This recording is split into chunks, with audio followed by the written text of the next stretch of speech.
You're living with chronic pain right now. I see you. The daily experience just to keep going. It's more than survival. It's the beginning of transformation. Please join me as we explore how post-traumatic growth can turn your pain journey into unexpected strength and renewed purpose.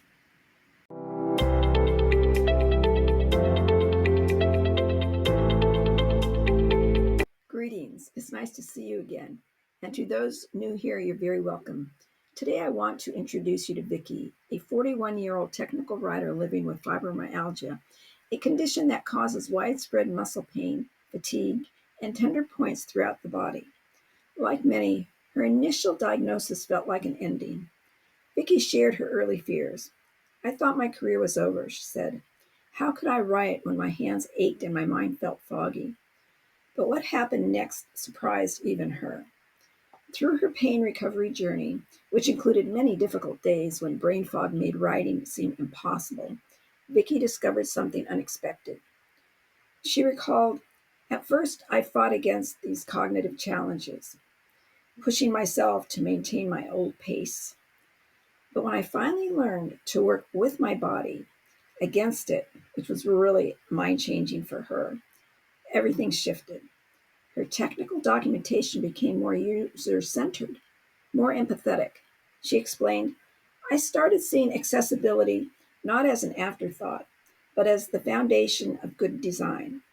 My pain taught me to listen to my body, and that translated into listening even more deeply to my users' needs. This journey of transformation, including its setbacks, reflects what we see in Mira's story. At 29, Mira works as a user behavior researcher while navigating life with mast cell activation syndrome, or MCAS, a condition where the body's mast cells release too many chemical mediators, causing multiple symptoms from fatigue and also widespread muscle and joint pain and also brain fog. For Mira, each day brought new challenges, but also new insights.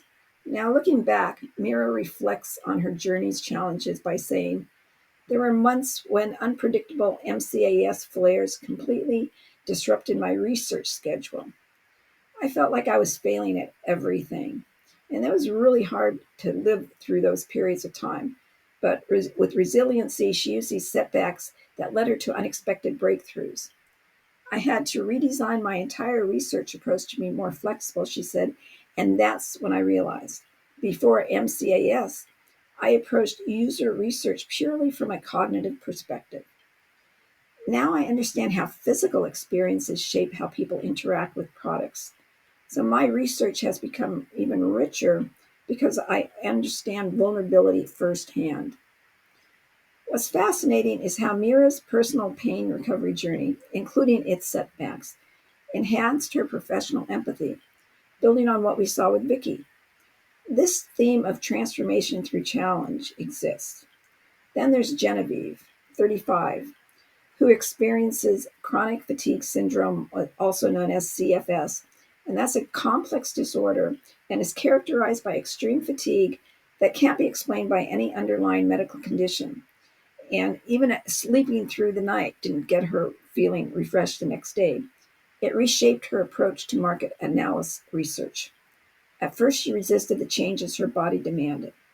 She admitted, I spent months trying to push through, working the same long hours, fighting against my body's needs. I crashed hard, the kind of setbacks that kept me homebound for weeks. This turning point led to a profound shift.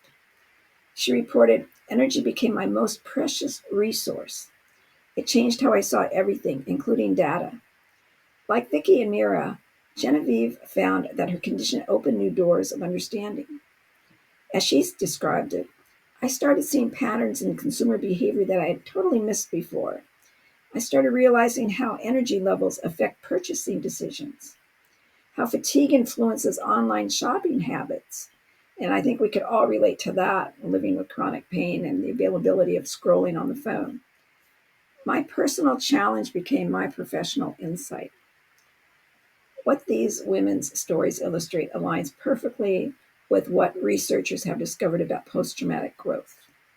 Studies show that between 30 and 70% of people who face chronic health challenges like chronic pain report positive changes in their lives.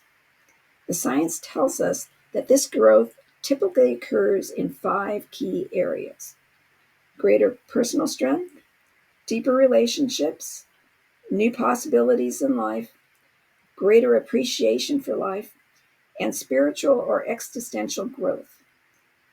But how does this happen, you may be wondering? Research suggests that when we face ongoing challenges like chronic pain, our brains actually create new neural pathways.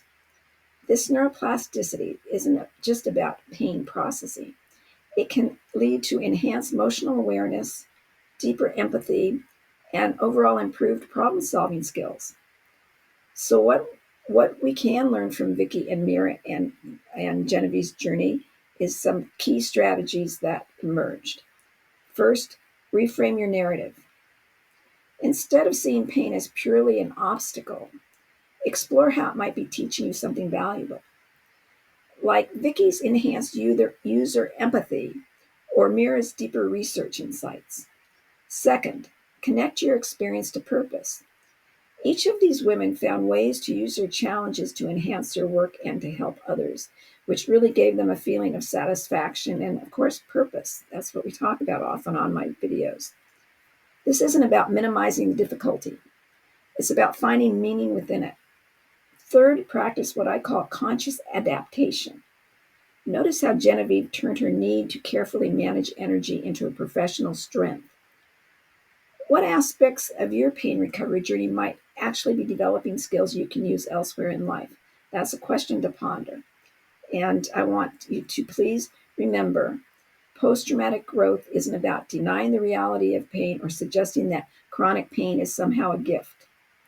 It's about recognizing that while we don't choose our challenges, we can shape how they transform us.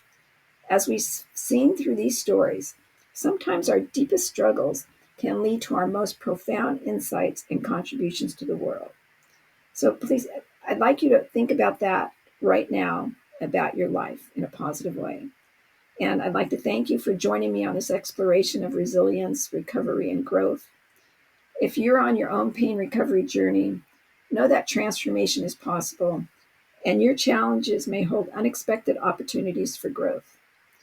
So before I say goodbye and wish you a comfortable week, I want to say that this month of January marks the 39th year since I was hit by a drunk driver, which caused me to develop complex regional pain syndrome, or CRPS. And if I saw at that time, once I had the diagnosis and the failed surgery that I had to heal it, that made my condition much worse, that I'd be sitting 39 years later in front of a computer taping videos to help other people, I would not have believed it. But I got that sense of purpose going through my own recovery journey. And I see that in everybody who's viewing their life, you have meaning and purpose. And one day I wish for you that you find what that is, which is really going to help. So now it's bye for now, and I'm wishing you a comfortable week.